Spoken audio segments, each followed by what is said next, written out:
नमस्कार, सी न्यूज भारत में आपका एक बार फिर से स्वागत है। मध्य प्रदेश बुलेटिन में बात करेंगे बालाघाट की, जहां नाबालिग बालिका का अपहरण कर गोली मारकर हत्या करने वाले आरोपी के अवैध मकान पर चला बुलडोजर। साथ ही बात होगी दमोह की, जहां राजा राम निर्माण कंपनी में लगे डंपर परिचालक की 11 केवी बिजली के तार की करंट की चपेट में आने से मौके पर हुई मौत। और बताएंगे कि कैसे उज्जैन में नल जल योजना कार्य में लगे धांधली के आरोप। ऐसी तमाम खबरों पर होगी विस्तार से चर्चा।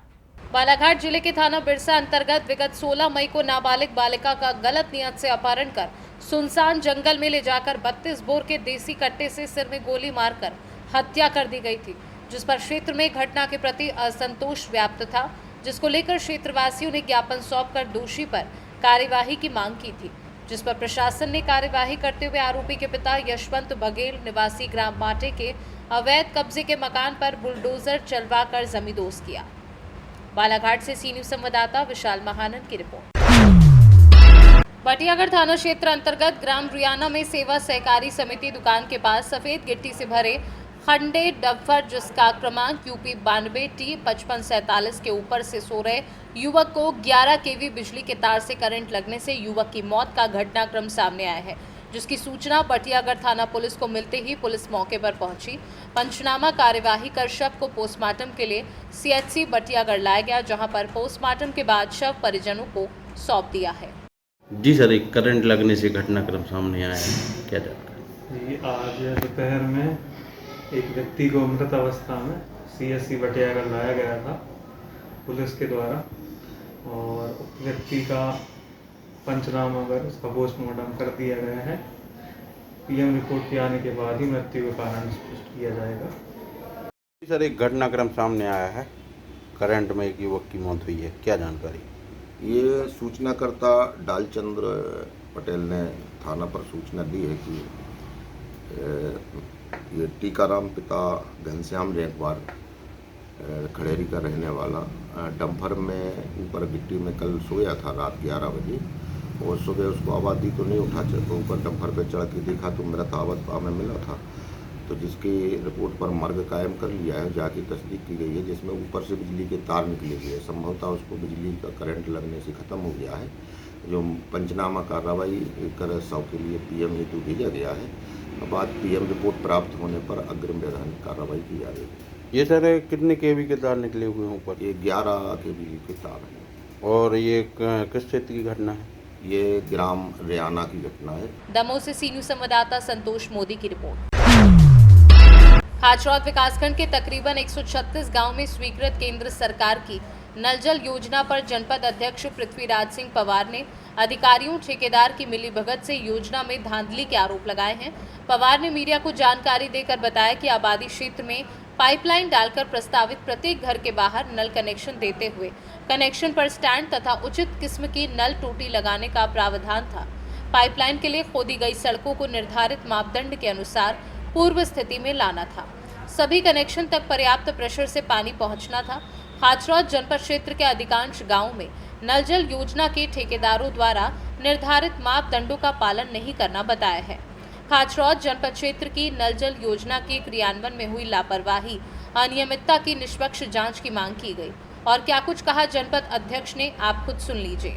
मध्य प्रदेश शासन और केंद्रीय हमारी जो है उनका एक जल जीवन मिशन के अंतर्गत हमारे जनपद पंचायत के अंदर 136 गाँवों में पेयजल टंकी का निर्माण हो रहा है। इस कार्य को चलते चलते 2 साल हो गए हैं, और ये शासन की एक बहुत ही महत्वपूर्ण योजना है, जिससे उनकी मंशा है, शासन की मंशा थी कि हर घर स्वच्छ जल मिले, हर इंसान को जो जल है वो उनके घर पे और स्वच्छ जल मिले इन पानी की टंकियों के द्वारा।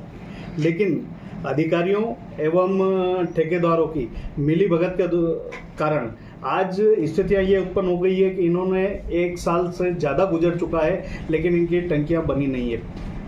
अभी मैंने जानकारी ली थी, जिसमें मुझे जानकारी प्राप्त हुई है कि 80 नल जल योजना के तहत 80 टंकियों और वहाँ की जो पेयजल व्यवस्था है वो पंचायतों को हैंडओवर कर दी गई है, और बाकी के सारे इन्होंने प्रगति रथ दिखाए गए हैं कि इन सभी पे अभी काम चल रहा है। लेकिन हम निरंतर क्षेत्र में जब भ्रमण कर रहे हैं, जा रहे हैं, तो लोग सबसे ज़्यादा शिकायतें लेके आ रहे हैं लोगों की शिकायतें हैं कि इतनी भीषण गर्मी में जब लोग तो प्याऊ लगाते हैं, लेकिन यहाँ जो शासन की योजना से इनको घर तक पानी मिलना था, वो सुविधाएं भी इनको व्यवस्थित तरीके से मिल नहीं पा रही है।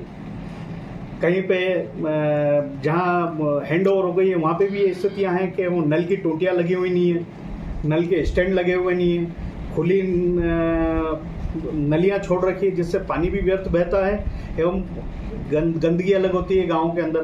दूसरी, रास्ते इन्होंने सारे गाँव के अंदर जो सीसी रोड बने हुए थे वो सारे सीसी रोड इन्होंने पेयजल की जो पाइपलाइन डालनी थी उसके लिए खोदे। इन्होंने खोदने के बाद उसको पूरी तरह उसको बंद करना था, जो रोड बीच में से इन्होंने काटा था उसको वापस सीसी करना था। लेकिन अधिकतर गाँवों में ये देखने में आया है कि वो रोड खोद दिए गए लेकिन बने नहीं है, और जहाँ बने हैं वहाँ वो जिस गुणवत्ता से बनने थे उस गुणवत्ता के बने नहीं है। आसपास नालियों में मिट्टी को इन्होंने ओढ़ दिया है जिसके कारण गंदगी फैल रही है, लोगों को पानी प्रेशर से मिल नहीं पा रहा है। इनको वाल लगाने थे, हर जगह इनको प्रेशर देना था, वो नहीं मिल पा रहा है। बहुत से गाँव में ये शिकायतें आ रही है कि बोले हमारा घर 100 मीटर दूर था लेकिन हमको छोड़ दिया, बताते हैं कि ग्राम आबादी के बाहर है इसलिए हम नहीं दे सकते। अब शासन ने जो योजना बनाई है वो हर किसी को वो पानी उपलब्ध हो इसलिए बनाई है, न कि आप उसको छोड़ें इसलिए बनाई है। अगर ऐसा कहीं रहते हैं कि 5-7 घर हैं तो आप उस तक पानी पहुंचाने की व्यवस्था करें। इस पूरी धांधली में आपका क्या मुख्य आरोप है? मुख्य आरोप तो ये साहब कि प्रशासनिक अधिकारी एवं जो ठेकेदार हैं उनके द्वारा सांठ-गांठ कर सिर्फ पूरी योजना पे पलीता लगाया जा रहा है। इन्हें शासन से, मध्य प्रदेश शासन से आपका कहना है कि जिस हिसाब से आम व्यक्ति के लिए योजना तैयार की गई थी, जिस मापदंड के लिए अंतर्गत तैयार की गई थी, उस मापदंड के अंतर्गत योजना खड़ी नहीं उतरी है।